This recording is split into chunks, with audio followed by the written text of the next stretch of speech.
going to be doing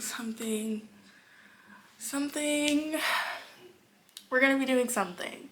And that something is a 24-hour readathon. Yeah. So you may or may not know that I have been in a really bad reading slump for the past like 3 months now. Don't know really why. Well, I do know why. I found a 5-star read, and since then I've had a really bad like book hangover, and I haven't been able to really get into anything or like read anything that's like getting me out of this reading slump, and it's so frustrating, and I don't know what to do. I don't know what to do. All I know is that I want to make YouTube videos for you guys, so I have to get over this. We have to do something about this. So I thought, what better way to beat a reading slump than to force myself to read? Because nothing else is working. This is a last resort, if you can't tell already. And hopefully it helps, because like I said, if I force myself to read, hopefully I'll find a book that's like gonna get me out of this reading slump, and that's gonna, I don't know, just I need something to happen, because this isn't working. We're gonna do a 24-hour readathon. I'm not going to read for 24 hours straight because I know I'm not gonna be able to stay up for 24 hours straight. I'm going to just do a timer and then stop it whenever I'm not reading. There's not really a goal for this readathon other than just trying to beat my reading slump. And I've already started King of Pride. I have been struggling obviously to get through this book. I'm 69 pages in, and I've been reading this book for like the past like 2 weeks. So I'm gonna start obviously with this. I'm gonna keep trying to read.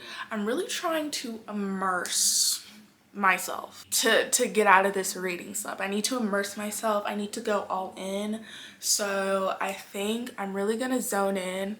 I think I'm gonna try and find like some sort of like playlist on Spotify or something that goes along with this book that I can like listen to while I'm reading, like just really get in the zone. It's literally perfect reading weather. It's really gray and gloomy and rainy outside right now. Today is like the first like official cold day in the south. It's like 40 degrees outside. For the whole month of October, it's been like in the 80s and 90s. So today is the first day that like the temperature like really dropped. So we're gonna find a playlist. We're gonna start reading King of Pride, and we're gonna start our timer.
I've been reading for a little bit over an hour now, and I don't know if it's me and because I'm in like a reading slump right now or if it's the book. I usually love Anna Wong so much. Like I've only ever not liked one of her books, which was Twisted Games. But like this book, I'm like struggling. I don't want to say it's boring, but like 105 pages in, 104 pages in, I just feel like the plot is like missing something at this point. I have found myself like zoning out a lot through this book, which is again, it's disappointing because I loved the first book in the Kings of Sin series and I'm excited to read the third book in the Kings of Sin series. It feels kind of like a slow burn, even though I don't think it's supposed to be a slow burn. Like that's how slowly their relationship is developing. There's just something about this book that's like not keeping me super interested. This book is like 375 pages long. I can't really imagine what would possibly even happen within this story that it even needs to be 375 pages long. Like even though that's not a long book, like that's how much is not going on in this book. Is like I can't even imagine what would even be in these 375 pages. But we're gonna keep reading. I guess I'll update you guys if I have anything else to say.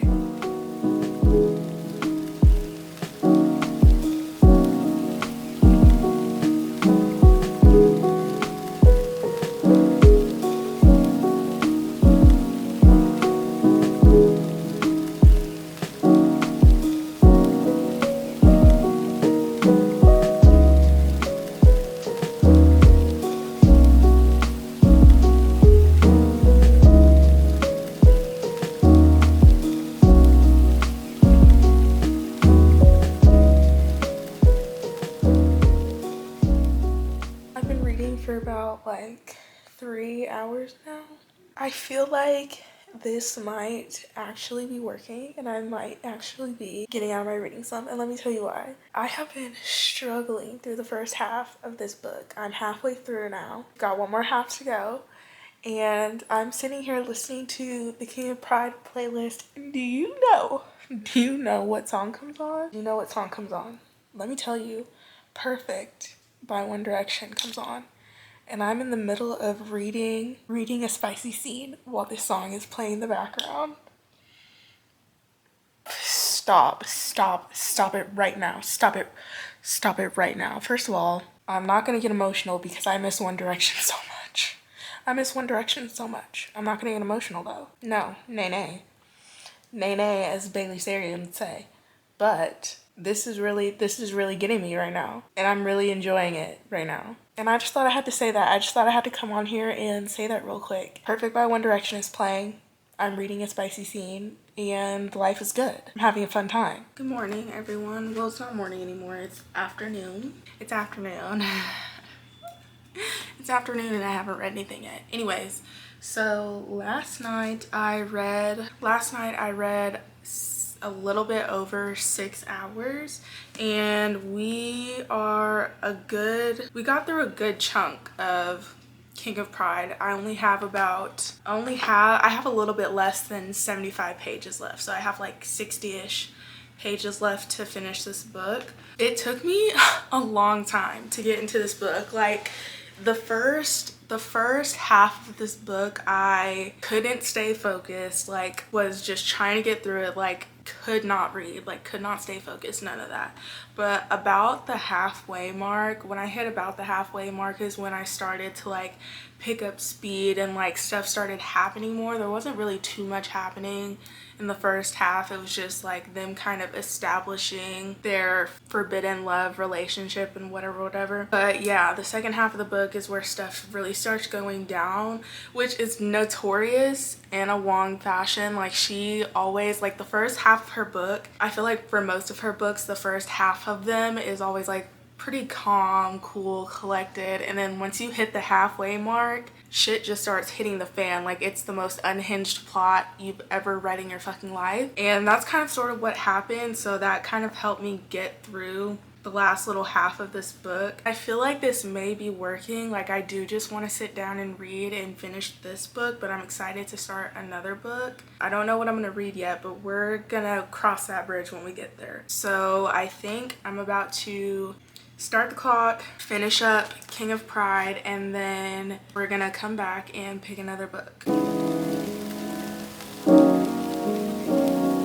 I've been reading for a little bit over an hour, and I finished King of Pride by Anna Wong. Listen, okay. Again, don't know if it's just I don't know if it's just because I'm in a reading slump, or like I just wasn't really feeling well, I know for a fact I wasn't really feeling the book, which is really disappointing. Again, because I really liked the first book in the series. This is the second one in the series, but I'm not even gonna lie to you guys. I skimmed the last like 2 or 3 pages of the book. I was just ready to be done with it, okay? Don't be mad at me, okay? I was just ready to be done with it. We have been reading for 7 hours and 11 minutes. We still have so long to go. We have how many hours to go?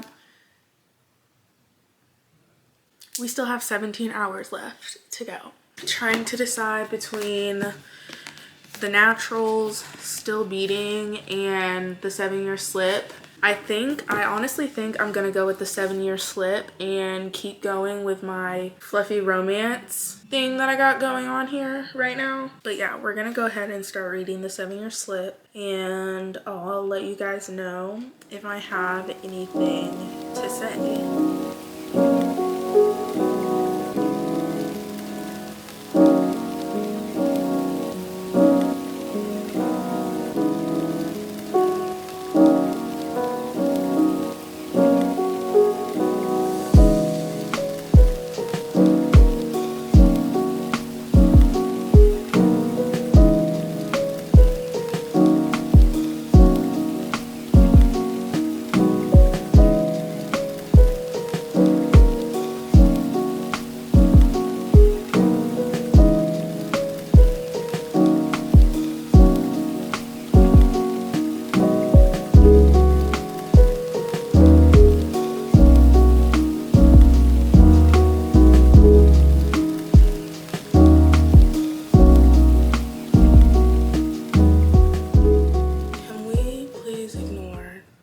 Giant tripod shadow stamped on my chest, okay? It's too early and I'm too tired to try and figure that out.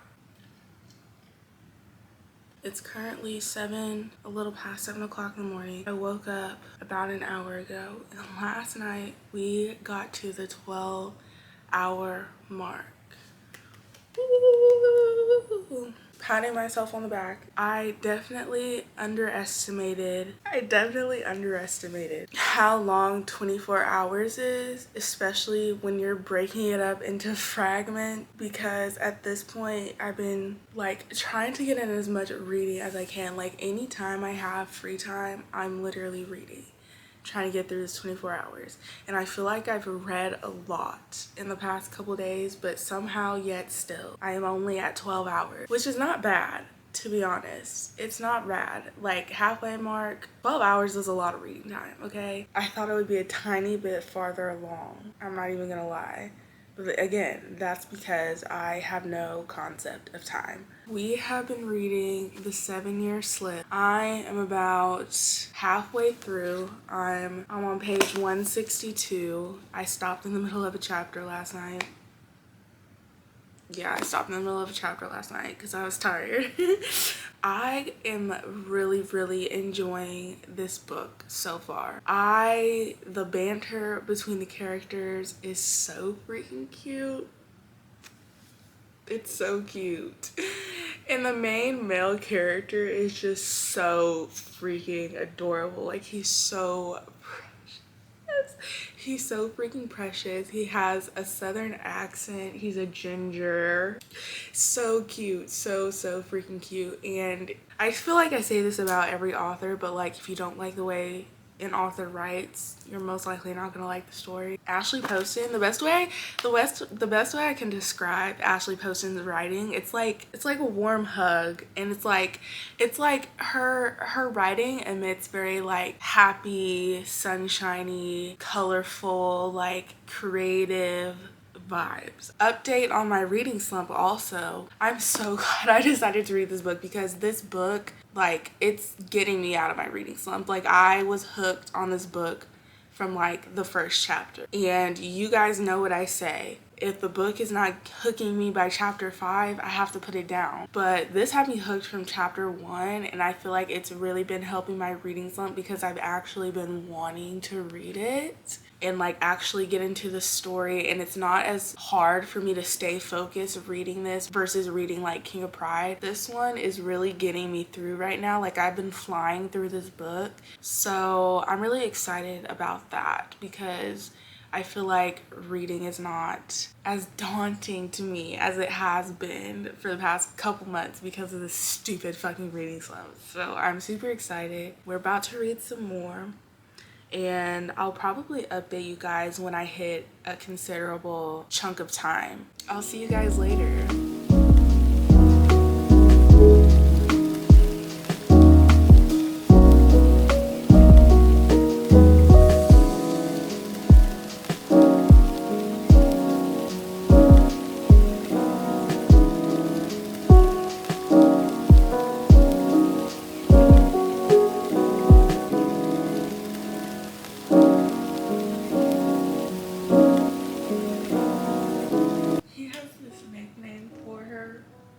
It's so freaking cute. It's so cute, especially because it correlates to a passion he has, and it's so freaking cute every time he uses it. And just imagining that he has a southern accent with it is just so cute.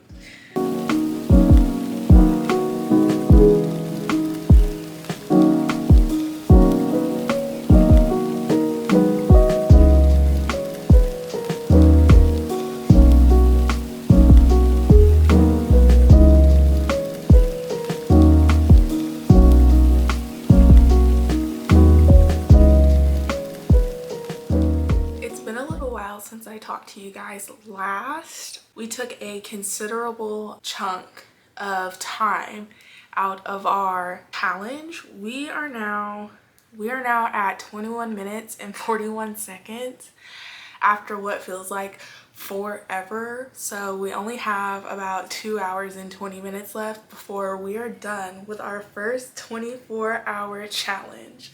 And let me just say, the last time I talked to you guys, I was in the middle of the 7-year slip. In that time, I finished the 7-year slip and started still beating. Guys, and I have a lot to say. The 7-year slip, I was actually so pleasantly surprised by the 7-year slip. This was actually such a good read. I'm not even gonna lie, I judged this book by its cover. Kind of a lot. I didn't think I was going to enjoy this book as much as I did, but it was actually so freaking cute, and I love the characters and everything about it.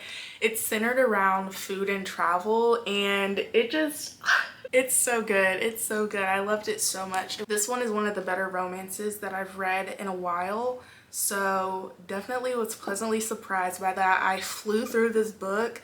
I think I read this book, I think I got to maybe like 18 hours maybe when I finished reading this book. Then after I read the 7-year slip, I started still beating. I have a lot to say about this book. Okay, I literally got to page 221. For reference, page 221, I had that much of this book left. I got to page 221. I decided to DNF it, and here's why. Listen, this book honestly was a really hard read. For like the first 150 pages, it was a really hard read. I found myself taking a lot of breaks when reading this one, but I didn't want to DNF it yet because it was still really interesting and the writing was still really good. So I didn't DNF it at that point, even though I had to keep taking breaks, and it was a really tough read. Definitely, if you read this, make sure to check the trigger warnings on it. I kept going with it, and like I said, it was still good at that point, but the love interest for the main female character is her sister's fiance. And kind of like once they were out of like the woodwork and like kind of going back to like their normal lives and everything, trying to get adjusted after everything happened, I just like, I couldn't get behind, I couldn't root for the main couple. I couldn't root for them because like that's her sister's fiance. I also just wanted to come on here and say really fast while I'm editing this, they also just were convinced that they weren't trauma bonded and these were actually real feelings that they were having for each other, which can be true partially, but they are definitely just strongly trauma bonded together. Like, they were forced to do some crazy shit when they got kidnapped, okay? It's definitely a trauma bond. Maybe with a little bit of real feeling mixed in there. Y'all supposedly hated each other before getting kidnapped, but yet you just switched it and are saying that, oh my god, like, this was inevitable, like, ugh, it was meant to be all along, we were denying it. Like, girl, come on. Let's be for real. How am I supposed to root for the main couple when they're committing infidelity against her sister? Like, that just wasn't something that I could get behind. And like the whole other half, like the whole second half of the book is just like their journey and their relationship kind of like developing. And just because I can't really get behind the main couple because of the circumstances, I didn't really want to finish reading their story, because it's like in the end I wasn't really going to be happy that they were together, because that's just kind of messed up. So I decided to DNF it more than 200 pages in because I just couldn't do it. Like I said, we have about 2 hours and 20 minutes left of our 24-hour readathon. So instead of finishing Still Beating, I'm gonna start The Naturals by Jennifer Lynn Barnes. I've heard really good things about this series, so I'm really excited to start it. And we're just gonna go ahead and get into this so we can finish up this challenge, and I guess I'll update you guys whenever we hit our 24-hour mark.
Finally hit our 24-hour mark for this 24-hour readathon. I am ending on page 135 of The Naturals.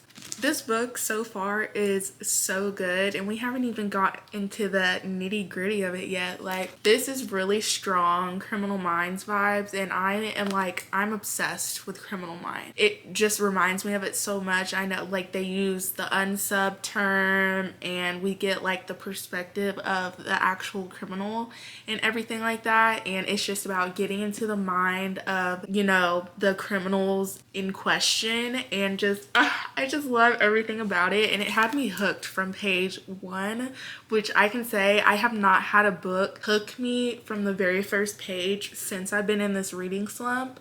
And I'm so excited. And this vlog, this readathon, was actually so much more productive than I thought it was going to be. At the beginning, I was struggling to stay focused. Like, I couldn't read. Like, I couldn't keep my attention on a book to save my freaking life. But now, at the end, after reading almost 4 books, I'm like flying through books. Like, I don't feel so like, I'm just not in a reading slump anymore. And that was the whole point of doing this video and doing this readathon, was to just break my reading slump slump, and I can say I think we were successful. But yeah, if you like this video, make sure to like, comment, and subscribe. Thank you so much for sticking with me and going through this reading slump and breaking it with me. And I guess I'll see you guys whenever I see you guys next.